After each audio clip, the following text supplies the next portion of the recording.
And then I came in too quickly and forgot to put in to do the magical intro. And here we go.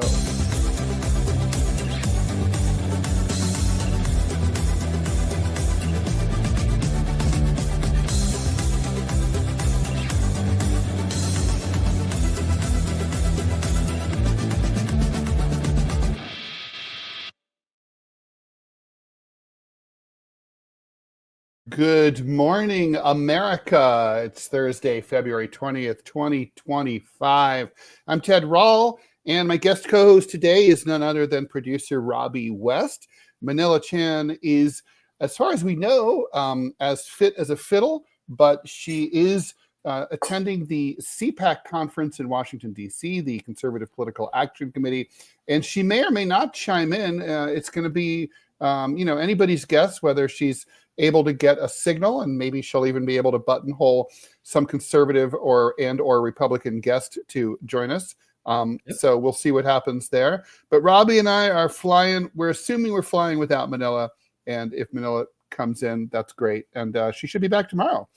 So anyway, you are tuned into the Ted Manila Information Show, TMI for short. Too much information, and of course, Ted and Manila information. The information stays constant. The I is always the same thing. Anyway, we cover everything: news, politics, sports. Okay, we don't cover sports. The weather, culture. Hey, we can. We can. There's no stopping it. I would be very bad at it, but whatever. Anyway, everything that you can think of, anything and everything goes. We think you can never have too much information. So if you need that straight-laced button-down news program, as Manila likes to say, well, this show will supplement that, but it will not replace that. So you can go ahead and seek that out, but hopefully you'll stick around here as well. We try to get you stuff you want to hear about, maybe some stuff you never knew you wanted to hear about, and hopefully laugh along the way. We're here every Monday through Friday at 10 a.m. Eastern Time. That's 7 a.m. Pacific, and you can probably figure out the rest. 11 a.m. Atlantic time. No one ever remembers Atlantic, the maritime provinces of Canada, but we love you guys. Be sure to like and follow the show. This is the Ted Manila Information Show, and it starts right now. Today, we're going to be talking about Trump's plan, and it's not just something he's floating on Truth Social. He has issued an executive order to the effect that he wants to slash Pentagon spending by 8% a year over the next 5 years. As someone in the Rumble chat said, that is not something that we would have expected on our Trump bingo card, right? I did not expect that, no. No. So let's go ahead and joining us at the bottom of the hour, we're going to have a friend of the show who we haven't talked to for way too long, Dan Kovalik, the human rights lawyer. He's going to help us break down the proposal. And our last headline is going to detail the proposal. And, I have a feeling this is one of those things where the devil is in the details. So we're going to bring you those details so we can figure out exactly what's happening. But look, make no mistake, that's radical. I mean, even Bernie Sanders, as far as I know, he's proposed the biggest defense budget cuts of anyone who's currently holds a major political office in Washington. And the most he's ever offered was to cut defense spending by 10%. Now, as Robby knows, if he's gotten to that point in my book, my next book proposes a 95% budget cut in the Pentagon. But I don't hold any political office. I'm just a cartoonist, so it doesn't count as much. This is a really, really big deal. All right, so I don't hold the jaws, so we're going to assume the jaws like. No, we got to be respectful of your Asian co-host. We can't just go around and steal her intellectual property. Yes, the jaws have long been part of Laotian Asian culture, as is well known. The Laotian caiman makes that sound when it opens its jaws. It goes. Does that happen? Do the caiman? Do they do that whenever they blow those big horns that you and Manila were talking about a couple weeks ago? Oh yeah, I don't know if the Laotians actually have that horn. That's a Tibetan thing. I forget what that's called, but it's like that. Oh. Yeah, Manila said they had something similar, but she wasn't sure if they were made out of bamboo or not. And I didn't get a sense of whether it was big or not. The one, I mean, the Tibetan one, I don't know if you've ever seen it. It's I don't know, 15 feet long. I mean, they say it's not the size of your giant musical instrument; it's how you use it. But either way, it's the size, and I mean, you can hear that thing across a valley. It's like insane. It's I'm going to be a little bit racially insensitive. I mean, it seems like a lot of people from that part of the world are kind of small. So if you have so the size of the horn is kind of depends on the angle from which you're viewing it at. So. That's true. They are small people. Although, the Tibetans are ferocious. I mean, I was talking about the Laotians. Oh, well, the Laotians, I think they actually have a Southeast Asia. That's where where kickboxing comes from. Yep. And it's more ferocious there than it is here. I mean, like, I believe it. Right. I mean, like, routinely. And you're just like, it's so weird. Thailand's one of the few countries in the world that historically has never been successfully invaded or occupied. And it's kind of like, we don't go looking for any fights. We don't invade anyone. But if you come here, we are going to killify you 6 ways till Sunday. And then we'll go back to our peaceful Buddhist lives with the occasional kickboxing. So it's very strange. Anyway. Hey, we'll take it. All right, let's go ahead. Let's get into the headlines. There's a type of particle called the Majorana fermion that was hypothesized in 1937. I always wonder how they hypothesize particles. Like, are they just smoking weed and then it just... Anyway, dude, I bet there's a fermion. Like, it's awesome. Anyway, the Majorana fermion has some unique properties, and it's long been theorized that Majorana particles could be useful for quantum computing.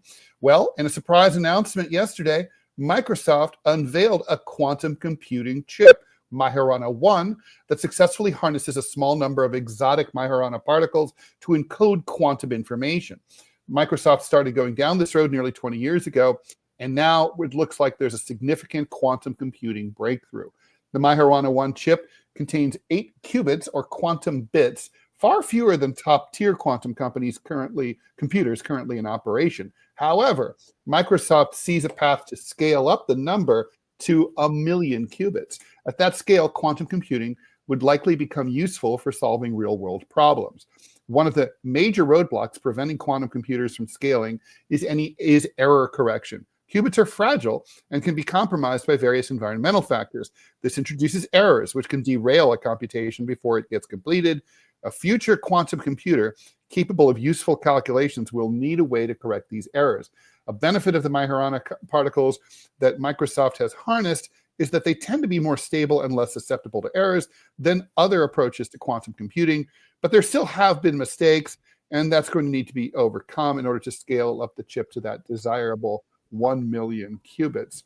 I don't pretend to, even though I did get thrown out of a very good engineering school as a physics major, I do not pretend to understand all this. But the main takeaway is that we knew that microchips had been doubling in capacity, over the years, and obviously nothing can grow forever, including, say, the U.S. economy. And so at a certain point, the question was, will things continue? Will the capacity of computers to process continue to grow, or will they plateau to a certain level? And, that would introduce all sorts of limitations. But quantum computing kind of solves that problem, because basically it's spooky particles that they don't even just move fast. They kind of appear to be in two places or more at the same time. And that's the thing that's super interesting about them. Yeah, it's interesting. And one of the things I'm really thinking about is, in the future, how will that influence artificial intelligence? Because if once you get that problem solving thing figured out, in 20, 30 years, would that be a viable solution to, say, the air traffic control problem that we obviously have here in the United States, of planes running into each other and falling out of the sky and helicopters playing chicken with jets? So yeah, I mean, if you think about that accident that happened in Washington at Reagan, I mean, what did that basically boil down to? Well, they were like, well, we were short-staffed. But let's face it, it was basically one person can't talk to two people quickly enough when things are moving quickly in a way that two or more air traffic controllers could have talked to each other. Right. But if it wasn't a person, if it was a machine that was communicating, that would have been able to occur a lot faster. So it does seem like that's the kind of problem that that, a tech solution could address. Yeah, I completely agree. And it sounds like, if you listen to the black box, for example, it sounds like that the helicopter pilot and was looking at the wrong jet, and they had their eyes, that the pilot was looking at the wrong jet. I was far enough away from what air traffic control was warning me about, and I didn't look up. So, that would be some things that could just really be resolved in this kind of issue. Yeah, no, totally. Like that helicopter thing where it's like, oh, I see the plane. Well, it's kind of like, and now we're not sure. And obviously the helicopter, pilot is dead. So we can't ask her, well, which plane were you looking at? I mean, right. It's a problem. Yep. Anyway, it's interesting. Anyway, let's move on. The U.S. is calling Russia the aggressor in a G7 statement on the 3rd anniversary of the Russian invasion of Ukraine, threatening to derail the annual traditional show of unity about the Ukrainian conflict. That, according to Western officials familiar with the issue. Ukrainian President Volodymyr Zelensky's participation at a virtual G7 summit on this coming Monday also hasn't yet been agreed to. The disagreement comes after Trump blamed Ukraine for the war, described Zelensky as a dictator without elections, and suggested that Russia should be invited back into the G7. These remarks, by the way, of Trump's are driving mainstream media completely insane. And they're like, it's false that he's a dictator. It's like, okay, he's not a dictator. He just doesn't allow any opposition parties. He has absolute rule. He doesn't allow opposition media, and he's not subject to re-election. But otherwise, he's not a dictator. And he controls the media. And he controls the media, absolutely. All the former opposition TV networks are now running in real time exactly the same content as state media that supports him. So, it's like, I guess the question is, what is a dictator? I'd say, I'd look at that guy and I'd be like, there be a dictator. I don't know. I think it's just probably more just a streamlined democracy, Ted. I mean, if you think about it, it's very efficient. It's not as chaotic as our republic is. And that's one of the things that really pisses me off about American media is, we're not a democracy. We're a republic. Let's at least use the right term. And I mean, say what you will. You don't have those messy protests. You don't have the debt ceiling, conversations, especially since you just borrow all your money. And their democracy is very clean. It's very suave. It's very sophisticated. I think it's a good model that probably a President Harris might have liked to have adopted, or maybe perhaps, or President Trump. I mean, it's like, and they don't have that polarization. It's kind of like, it's like, oh, so who do you like? Do you like President Zelensky, or do you like President Zelensky? It's like, it reminds me of one time eating at the first restaurant that reopened in Afghanistan, in the town that I was in after the U.S. invasion. It had been the Mullah Omar, and they renamed it to the Shah Massoud. And the waiter comes over and speaks English, and he comes over and he's like, so what would you like to eat? And of course, bear in mind, I had not had solid food in 14 days. So at this point, really, like, anything dog is fine. But anyway, so I'm like, I'd lost 42 pounds. I'm like, okay. So he goes, so the waiter's has a guy translating for him. And so he's like, so what would you like to eat? And I go, well, what do you have? He goes, well, what would you like to eat? And I'm thinking, well, I would love like a steak au poivre with a nice, like, vinegar, salad, fresh salad with a vinaigrette. But what do you have? And he's like, would you like kebab? And I'm like, do you have anything other than kebab? And he's like, we have kebab. And I'm like, I think I'd like the kebab. And he's like, good choice. Yeah, there you go. It was like the cheeseburger thing, but in Afghanistan. We had a similar conversation about tea. What would you like to drink? It's like, basically, there was tea and nothing else. Yeah. So if you want to drink, tea's the drink to have when you're in the mood to drink something, because it's tea. Anyway. Gotcha. Okay. So, all right. So, okay. Yeah. All right. The U.S. envoys objected to the phrase Russian aggression and similar descriptions that have been used by the G7 to describe the conflict. The world's leading economies have traditionally issued a statement every February 24th. That's the day that the war began, of course. The U.S. Embassy in Kyiv declined to comment. Russia's aggression, however, was mentioned 5 times in the G7 statement last year. Aggression, aggression, aggression, aggression, aggression, aggression. All right. Well, maybe listen, there, I just did it. We're all taken care of. Listen, Russia threw the first punch, but there's a reason why that they threw the first punch. I mean, anyone that has a functioning brain cell will know that they will not, no nation, it doesn't matter if it's China, doesn't matter if it's Russia, the United States, looking at you, Cuba, would allow a foreign military to come up on your border to be able to attack you with you not having any chance of responding to that aggression. I mean, no, that's true. I mean, what Trump what Putin was worried about.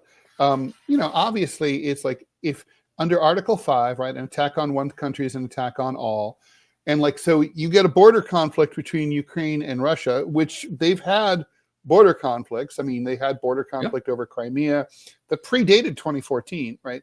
And it's like it's like you have two border guards start shooting at each other, and that means by definition, Emmanuel Macron has to talk to his nuclear team and decide whether or not to fire ICBMs at Moscow. That, understandably, is not something that Putin thought would be very agreeable. No. And so I think it's fair to say what's accurate is Russia started the war and Ukraine provoked it. And you can say, I mean, that's what happened. I mean, there is a such thing as preemptive self-defense. You don't have to wait to get punched in the face in international law before you take action. I mean, you have the right to defend yourself. Yeah, I mean, look, you can totally argue that Russia should not have done this, but I think here's the thing: it's not realistic, and no major power, any country that had the ability to make an invasion like this and possibly win would have, I think, under the same circumstances. Well, all I can say is that the United States and NATO are very lucky that there was not a President Westanov in Moscow, or I would not have stopped till I reached the Polish border. I mean, Russia is much more restrained than what I would have been. Just saying. Oh, they were no. It's funny. They're like, oh well, they didn't. They really wanted to overthrow Zelensky. I think they wanted to overthrow Zelensky if it was easy, and it's like, but it's like they basically anything beyond like, we really need that buffer zone. We need the Donbass. We need Crimea. That's it. All right. The odds that a recently discovered asteroid will strike the Earth on December 22nd, 2032 have now risen to 3.1%. NASA said on Tuesday that's the highest possible probability for an impact by such a huge space rock in modern forecasting. But don't panic, says Richard Moisi, head of the European Space Agency's Planetary Defense Office. As astronomers gather more data, odds of a direct hit are widely expected to edge up before then rapidly dropping down to zero. However, in the unlikely event that the probability does keep rising up to 100%, he says we're not defenseless. Here is the main way that humanity could save itself. Only one planetary defense strategy has actually been tried out on an actual asteroid, which is smashing a spaceship into it. In 2022, NASA's Double Asteroid Redirection Test, acronym DART, deliberately smashed a spacecraft into the 160-meter wide Dimorphos asteroid, successfully altering its orbit around a larger space rock. An advantage of this plan is that we could strike the 2024 YR4 asteroid with multiple spacecrafts, observing how each one changes its trajectory. Bruce Betts, chief scientist for the nonprofit Planetary Society, says the asteroid discovered in December is between 40 and 90 meters wide, roughly half the size of Dimorphos. You have to take care not to overdo it, however. If the spacecraft partially destroys the asteroid, it could send bits flying off that could still head toward Earth. If this happened, the eventual impact site on Earth could be anywhere between Paris to Moscow, and that would cause some major problems back here on Earth. This is a little terrifying, I will say. Yeah, well, the thing I'm most concerned about is, let me rephrase. I'm glad that we have another plan now that Bruce Willis is unable to save us. Exactly. So I am glad now that we do have other options. I don't think Chuck Norris could handle an asteroid, maybe, but I don't think he probably could. And it's weird just when you start realizing just how big the universe is and how small we are and how fragile our planet is and how hell-bent we are on wrecking the world, which probably sounds kind of weird coming from a right-winger, but there it is. All right, so let's keep going. Nearly 1 out of 10 adults in the United States identifies as LGBTQ. 1 out of 10, according to a new analysis by Gallup. Almost triple the share since Gallup began counting in 2012. That's up by 2/3 since 2020. The increases have been mainly driven by young people, no surprise there, and by bisexual women. Nearly a quarter of adults in Generation Z, defined by Gallup as those aged 18 to 27, identify as LGBTQ, according to the analysis. This includes 14,000 adults across all of Gallup's phone surveys last year. More than half of LGBT young adults identify as bisexual. Among all respondents, 1.3% say that they're transgender.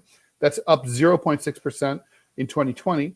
That's higher than other large surveys have found in recent years. Members of Gen Z were also more likely to be transgender. 4.1% were, compared with 1.7% of millennials, and less than 1% in each older generation. That's Gen X, like me, or baby boomer, older than me.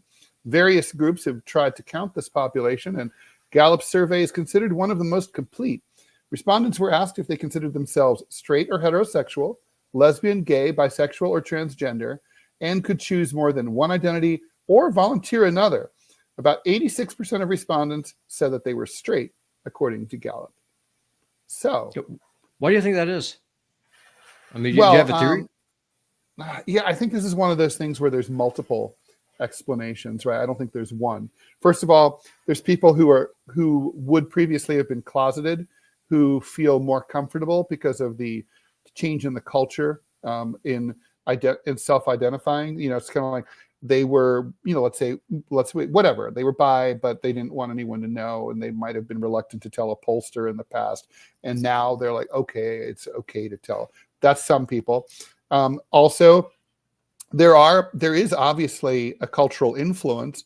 You know, trans is all over the news. There's you know, just in today's newspaper, there was an article about a woman she is a woman now. She transitioned to be a man in Israel, who basically decided to detransition after October 7th because she thought it was a luxury form of activism, as she put it, in a time of war.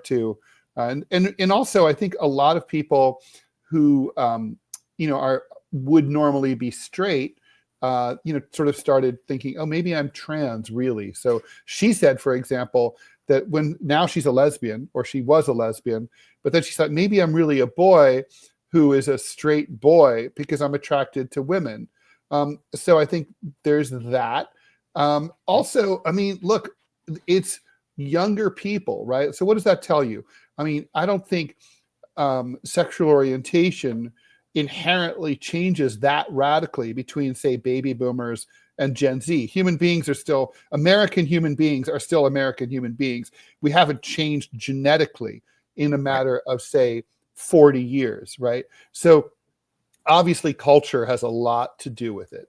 And, you know, and it's cool in certain milieus, particularly in like liberal colleges and so on, in liberal towns, to be trans or to be gay. And so people, I think, are more experimental. They're more open to it.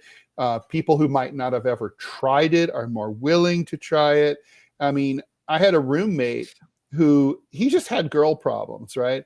And I mean, you know, I know the feeling. And then like what happened is he hung out with a lot of gay dudes, and they were like, your reason you're having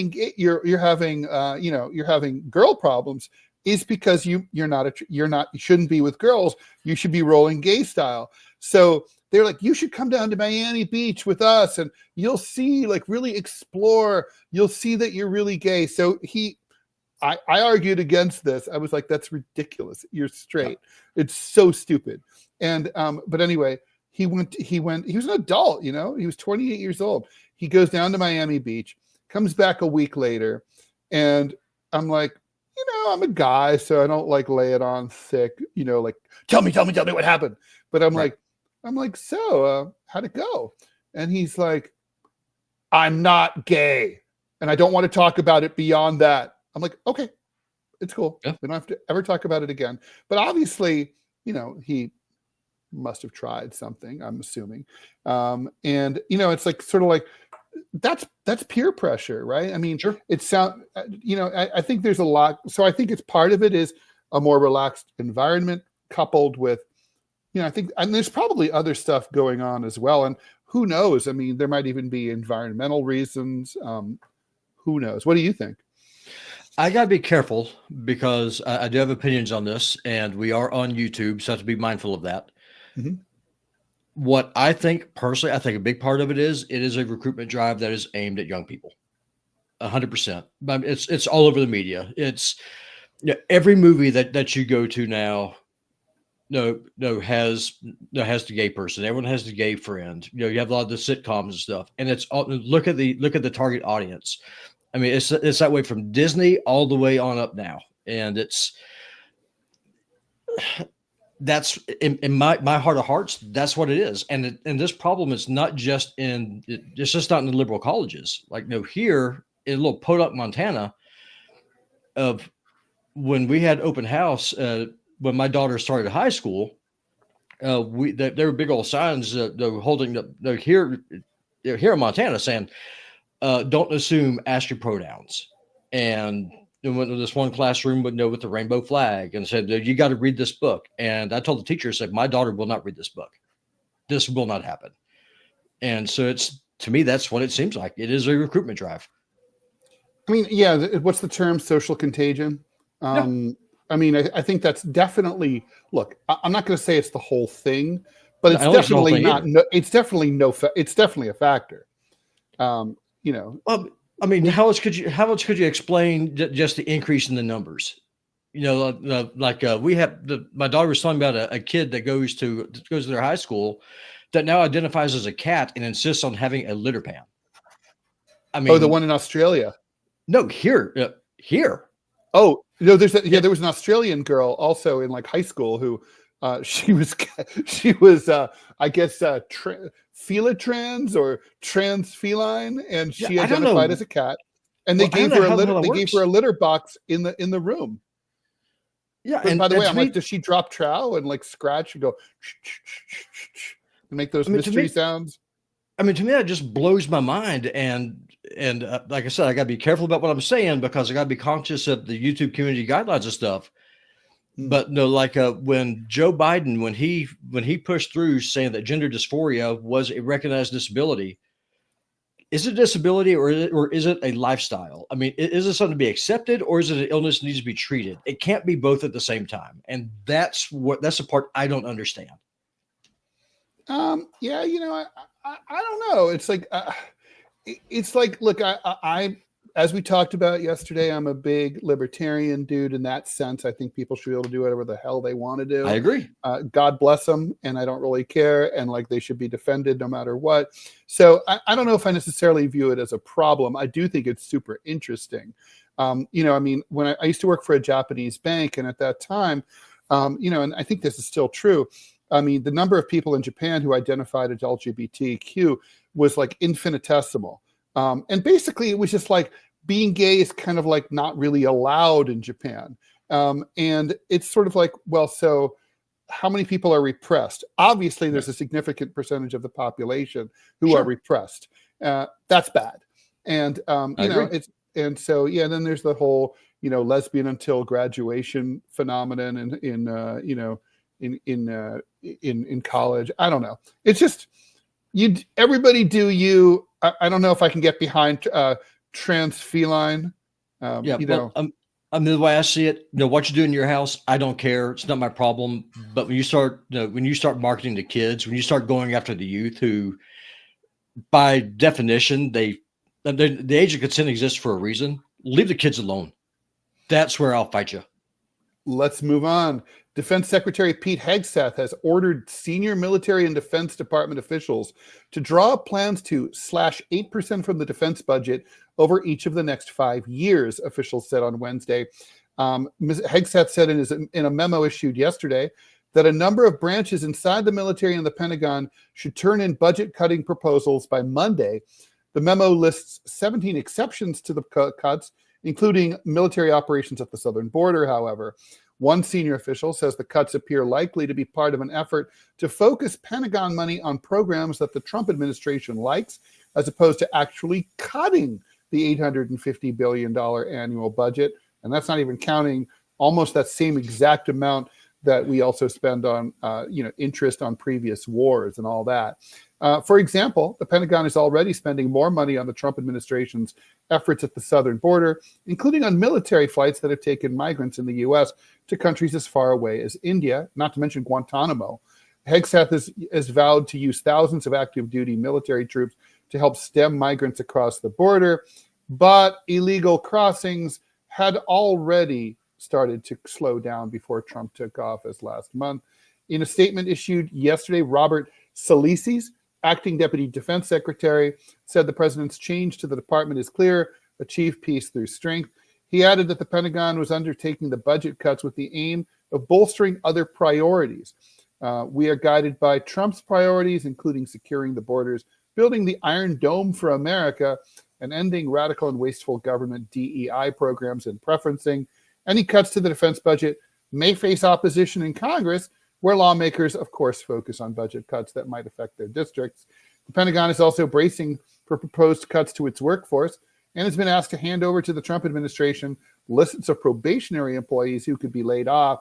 A senior military official said that Musk's Doge has expressed interest in moving full-time Pentagon employees to contract positions so that they would be easier to fire. Joining us to talk about this, assuming that you've just heard the Jaws sound effect, which I don't have because Manila has that, is Dan Kovalik. Dan Kovalik is an American human rights and labor lawyer and peace activist. Dan, thanks so much for joining us here. Thanks for having me. Really appreciate it. Hey, pleasure to meet you. Too long. Good to meet you too. That's Robby West there. So Dan, what are we to make of all this? I mean, I got to say, correct me if I'm wrong, but the biggest proposed cut in defense spending I've ever heard of was Bernie Sanders has proposed up to 10% cuts overall. I crunched the numbers on this. If you were to simply cut the Pentagon budget by 8% a year for the next 5 years, that's an overall cut of 35% less than where we are now. But then we're hearing this conflicted, kind of news from the New York Times that, well, what this is really about is cutting the budget so that then they can redirect or spend more money on stuff like this Iron Dome thing, which I have never heard Trump talk about up until now. But we know what Iron Dome is from, they have it in Israel. So that, and then more troops at the U.S. border. Although I don't know how expensive could guarding the U.S. border really be compared to that massive Pentagon. I mean, Pentagon spending is by far and away the biggest thing. So, I mean, whenever Republicans talked about fiscal responsibility, I've always thought they always studiously leave the defense budget out of it. Democrats do too, usually. It's usually sacrosanct. It's the one thing, the NDAA, which is the military budget, is always something that passes with bipartisan support. In fact, both parties routinely give the Pentagon more money than they ask for in their budget. They're like, hey, we'd like X amount. Hey, we'll tip you, guys. We love you. Have more. So, this does seem like it's a radical turn, even if the details are yet to be worked out. Well, I agree. He's also talking about, meeting with Russia and China and trying to agree on 50% cuts, in military spending. I mean, hey, I have to support this. I mean, I think it should be slashed by a lot more, but hey, this is a great start. Agreed. I think we need to spend money on the well-being of our citizens, spend more money on social programs, less on the military, and it's usually the opposite of that. As you say, the Congress is always willing to give the military more than they want while starving social programs, and it should be the opposite of that. Also, the Defense Department is probably the most wasteful of all the departments. They fail all these audits. I think they couldn't even account for $21 trillion or some crazy figure like that. There's always those famous stories of, the Defense Department buying a hammer for $100 and stuff.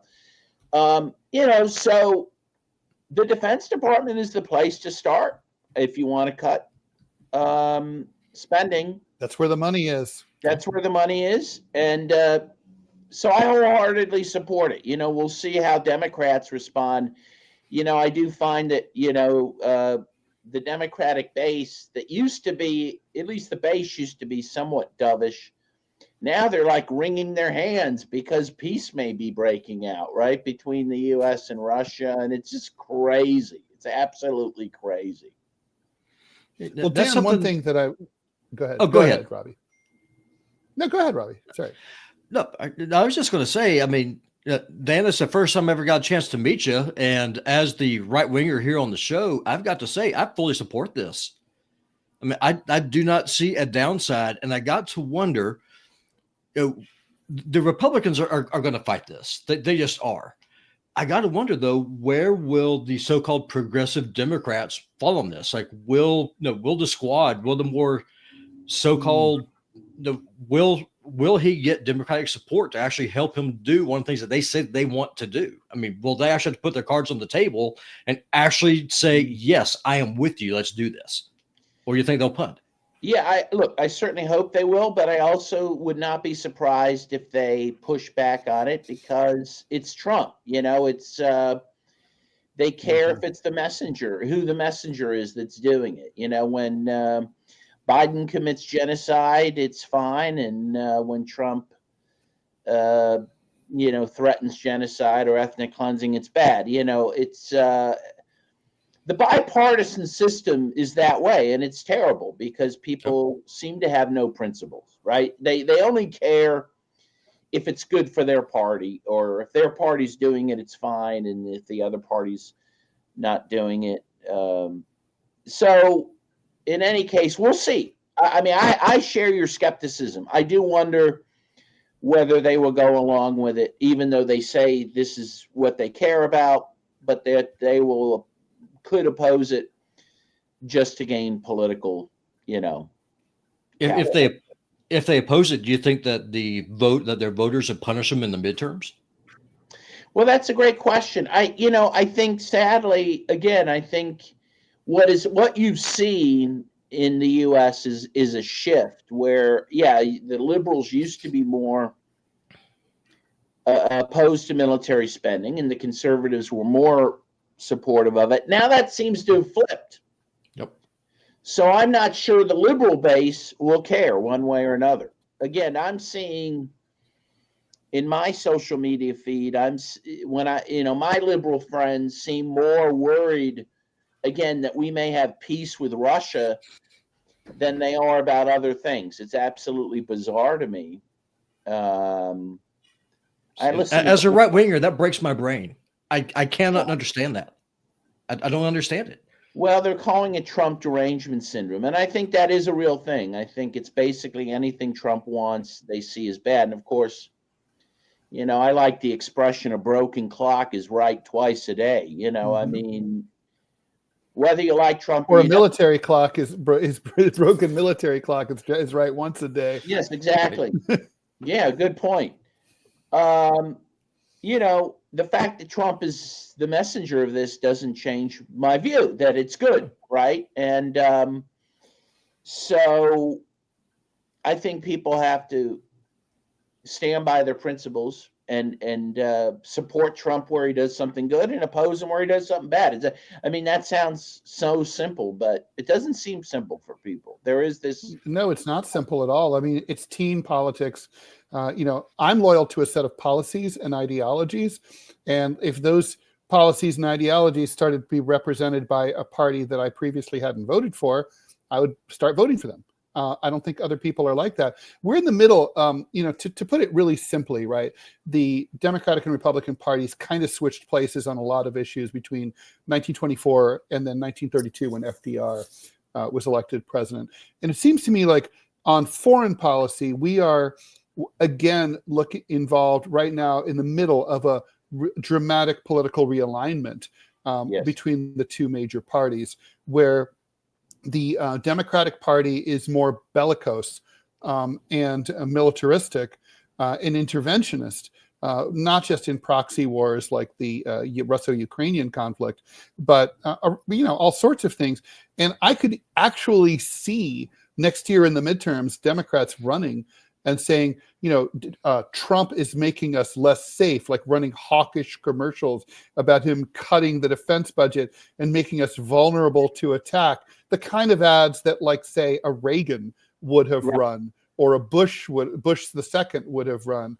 It is kind of head spinning to see this. I mean, who would have, Dan, if someone had come to you 20 years ago and said, a president of the United States is going to propose major defense budget cuts in the double digits in a huge way, and be serious about it and order it like from within a month of taking office, which party would you have predicted it to be? Yeah, no, you would have said the Democratic Party, and you would have, no, obviously that's what you would have guessed. And as you say, there's a major realignment that's happening. And the other big realignment, truthfully, is that the Democrats, which have, I think, they earned their position as the party of the working class after FDR, they've lost the working class, and they hate the working class, and now they run on social issues, basically. And you see what it's gotten them. I mean, they're losing bigly, as Trump would say, over it. But they have such disdain for the working class now, the working class that was their base. And now, Trump has gained that largely. Now, I'm not saying Trump's necessarily going to deliver for them. I think, that's not clear to me at all. He's pretty much scrapping the National Labor Relations Board, which is barely functioning at the moment. I think union rights will greatly be threatened under him. But the workers feel more that he speaks for them more than the Democratic Party. And I think, at least in style, he certainly does, right? He, this thing where he flew Air Force One over the Daytona 500. I mean, honestly, that's brilliant stuff. You got to tip your hat to the guy. Like, hey, Kamala done something like that, or Biden, they would have won the election, but they didn't have it in their hearts to do it, because they really don't like workers. And, it's not just the Democratic Party, it's also their base and their kind of celebrity spokespeople. You might have seen the SNL skit where over the weekend, where Tom Hanks plays a MAGA guy. He's got a MAGA hat and all, and he's on like a Jeopardy-like show, and he's an overt racist. And it's just like they hate the American working class. So it's an interesting time. And I think as an activist, as a left-wing activist, it's a hard time to decide how you do your work, because it's very complicated, and it's going to be very hard, I think, to get liberals on board again with the good things that Trump wants to do. Well, I wonder. Aren't we? Oh, go ahead. Let's talk about an old 1960s word, co-option, right? So in radical circles in the left, there was always a concern in the 60s that like their issues could be co-opted by maybe the Democratic Party, by traditional liberals, or by or even by the right.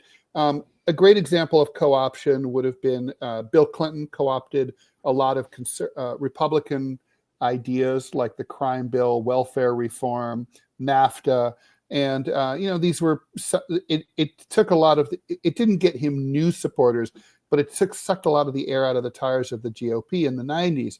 Now, what Trump is doing is like a rabid honey badger. He's got a million things going on, and some of them are obvious attempts to co-opt left-wing ideas. slashing the Pentagon is one of them. I don't even know if this is something he's thought through that way. It just has that effect. Ending the war in Ukraine should be, those are left-wing politics. That's, ending wars is left-wing politics, or it's supposed to be. And so when you're in danger of being co-opted, as the left and like liberal Democrats are, you have a choice, right? You can either say, we're gonna like not let this happen and we're gonna scurry to the left of the co-opter's position and recapture that, or you can cede it completely and say, we've lost that, we can't get it from them, they own that now, so we will have to focus on other issues. It seems to me like Democrats particularly have no interest in trying to become a pacifist or an anti-militarist party ever again in the near future, and they're ceding that to the right, and so this doesn't leave traditional liberals with a lot to work with. Yeah, although, I think there's going to be those issues out there where, again, people who are in the peace movement will still, we're not going out of business yet. I think, the Palestinian issue is still there. Of course, Trump's statement that he's, wants to, throw all the Palestinians out of Gaza and build a resort there. I don't know if he's serious about that, but obviously that, if he goes in that direction, that's something for people to, demonstrate against. I think the attempts to overthrow other governments like Venezuela and Cuba, that's there. And again, it's a matter of just sticking to your principles, and you oppose things again that are there. But hey, if I don't have to oppose the war in Ukraine anymore, okay, that's one less thing that I have to do. That's great. I mean, I have been spending the last 3 years very focused on Russia and Ukraine. I've been to Russia 5 times in the last 2 years. I've been to the Donbass 4 times in that period. I've been to Crimea, and I've been doing that to do citizen diplomacy because I wanted to end this war in Russia, wanted to build peaceful relations with Russia. If that's going to happen, great. I'll just reorient myself, So, and that's what people have to do, I think. You just stick to your guns, whatever they are. And, but it's interesting, I think in the end, you'll find interesting allies. And I'm fine with that. I'll just tell you a little anecdote. I think my parents are a great bellwether. Like I check in with my parents on where the right is at. They're very into Trump, and but they're also, like, my mom really likes Putin and likes Russia. She calls Putin Pooty, So this is very interesting to me, So where my parents and I, because I've always been the left-wing black sheep in the family, whereas we used to disagree on those issues, we actually agree on those particular issues, on Russia and stuff. And I don't have a problem with that. Like, okay, that's something we don't have to disagree about. So I just think people need to be creative too. And I hope, here's what I hope, and I don't know if this will happen, and I guess I'll ask you two what you think. I hope if Trump doesn't follow through with his promises to ratchet down the military-industrial complex, I'd like to see the MAGA people protest, because that's what they seem to have voted for, and I hope they're willing to do that. I hope they're willing to take on their guy. In a way, the Democrats were not willing to take on their people. Were not willing to take on Obama, even though he deported more people than Trump did, and didn't take on Obama for the war in Libya and the coup in Ukraine and all that, right? And I hope the MAGA people are ready to fight if Trump doesn't follow through again with those good things like demilitarization. I've got some good news for you. I think that they will, because that's me. I'm one of those MAGA people. I'm not a Trump supporter. Trump lost me when he came out with support of red flag laws. When he said, you'll take the guns first, do due process second. Sorry, you can't take someone's property without a trial. You got to commit a crime first. And he just kind of went kind of crazy on that. Although not necessarily, if you look at asset forfeiture. Well, that's true, and that's one of the things I'd like to see him do. But I think that what Trump is probably doing with this whole Pentagon cut, and I want to get y'all's feedback on this because this is what I think. I think this is where he's going. Migration, illegal immigration are his big things, and mine too. I wonder if he took the time to think about what is it that's causing this in the first place, and a leading cause of it is war. Yes. So maybe Trump is thinking about maybe, in addition to deporting the migrants already here, maybe we should stop blowing the crap out of the countries where they live and actually or help just them overthrowing build. their governments, right? I mean, Obama maybe participated in the overthrow of the government of the democratically elected president of Honduras, and look at Libya.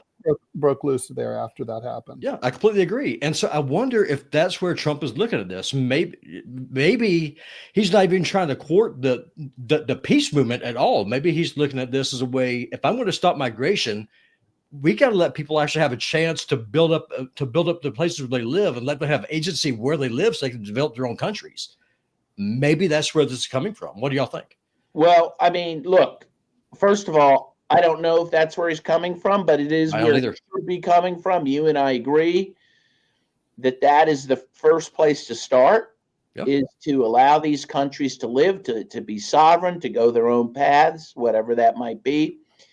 And there's no question that we have more refugees in the world today than in all of human history, and it's because of these wars. Yeah, these crazy wars. You mentioned Libya. That's what really caused major immigration into Europe, and Europe is wringing its hands about that, but they supported it. NATO, that was a NATO operation, and same thing with Syria. Syria has 7 million refugees. Of course, Ukraine has millions. And again, I think that Biden provoked that war. So, I mean, yeah, you don't have to be a genius to see that, if you end the wars, and you don't trash others' economies, by the way, with sanctions, another big issue. Right now, a third of the world's population are under U.S. sanctions, which devastate these countries. If you stop that and you basically leave these other countries alone and worry about your own problems, you're going to have a lot less immigration. So I just kind of just thought about that. I'm just thinking about, why would he go and pick a fight with the Republicans? Because let's be honest, that's what he's doing. And that's the only thing I could think of is either one, he's looking at this from a businessman. Stability is good for business. And so maybe stability means that you don't go around and blow everybody up. And maybe he's looking around saying, no, maybe we are the ones turning into a crap hole country, to use a famous Trump quote. Like, why can't we have high-speed rail from the middle of Montana, where I am, to New York City, where Ted is? No good reason. Why do not have infrastructure? Why are our schools crappy? Why can't we actually put America first for once? Maybe that's where he is.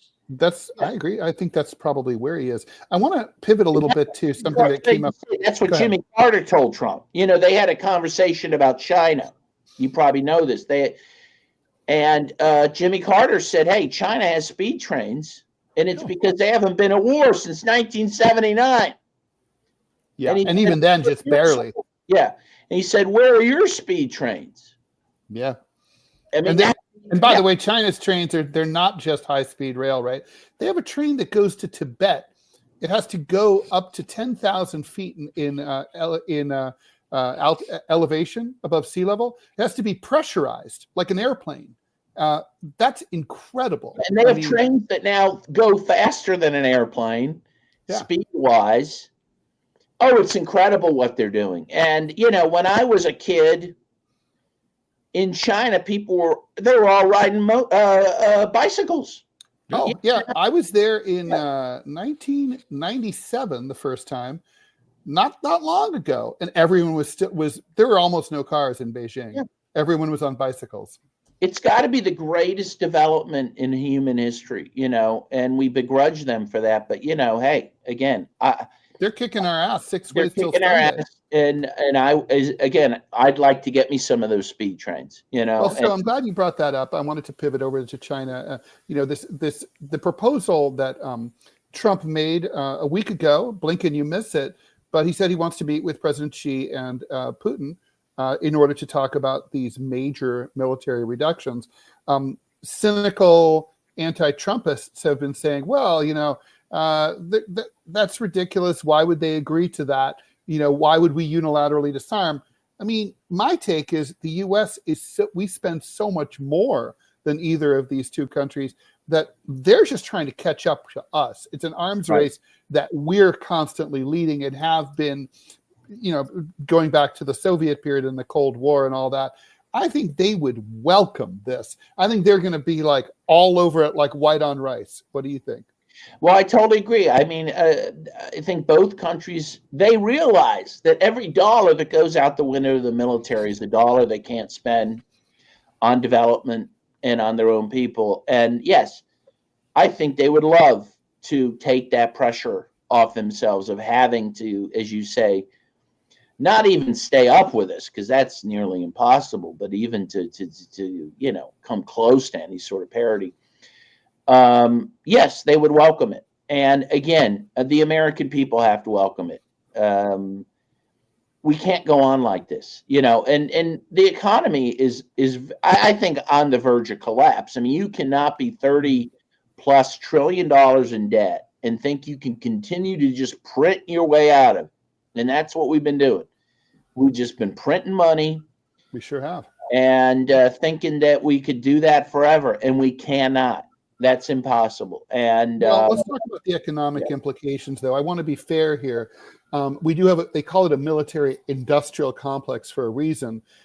If we have a dramatic, cut like this is being suggested, although I think in reality we're not ending up, even if Trump gets his way, with a net 35% reduction. We're ending up with a net 35% reduction of what we currently are spending, plus the additional spending for his Iron Dome and other schemes, right? So we might even end up right where we are now. But let's just say we end up with a net reduction in military spending.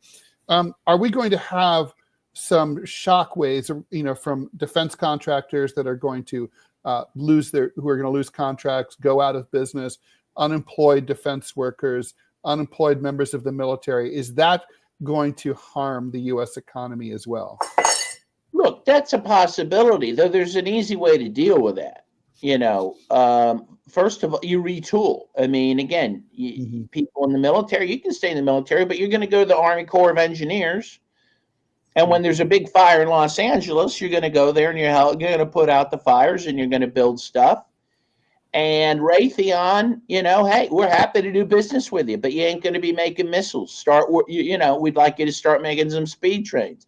We'd like this, we need to retool the economy and stop being a military. Plowshares. Yes, it can be done. It can be done. Obviously, it can be done. So that's what the Romans did. I mean, the Roman armies, they're the ones who built the aqueducts and the roads. I mean, this is not new. It's not new.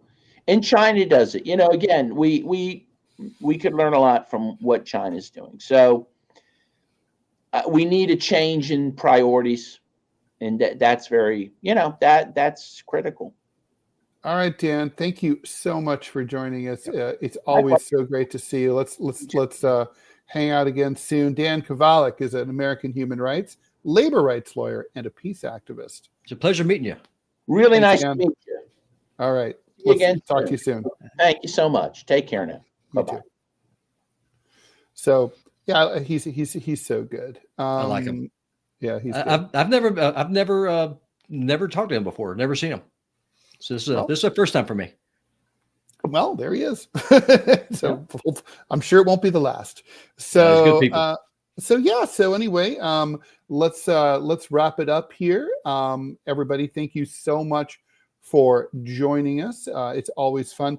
Please become a paid subscriber or a free subscriber, a follower, either on Rumble or Facebook. Please follow us on X Spaces. And just remember that this only becomes a viable show, only remains something that Manila and I and Robby can continue to do if you support it. And this is true, of course, not just about this show, but anything else like this in this format online. So if you see stuff you like, you got to pay for it. And otherwise it's just going to go away. And then it'll be like, in the old days of brick and mortar where you'd be like God, I can't believe that store went under. And it's like, did you ever buy anything there? No. It's like, well, that's kind of what happens. So please click on the button right below the Rumble chat to help support the show. It's something you can only do when we're here right now on Rumble Live or during the rerun period, which Robby's going to put up in a little bit. So thanks again to Robby for filling in for Manila. Manila should be back tomorrow. Thanks for, of course, your support in moderating the chat. And please follow us, blah, blah, blah. Support independent news and content creators everywhere and anywhere you can. So just real quick, just a quick reminder. We are going to try and do our first premium show next week on our locals channel. So if you're here on Rumble, up under where you're watching the video, there's a red join button. It's $5 a month. And you can join that anytime. It's not like being a paid subscriber, but that's where the premium content will be. If this thing goes off next week, like I'm hoping, you will have clips. But to see the entire thing, though, you got to join our locals channel, and you can do that at any time. Awesome. All right. Thank you for that plug. Thanks, everyone, for listening. See you tomorrow at 10 a.m. Eastern Time. Thank you. Bye-bye. Thanks, Robby. Bye-bye, y'all. See you soon.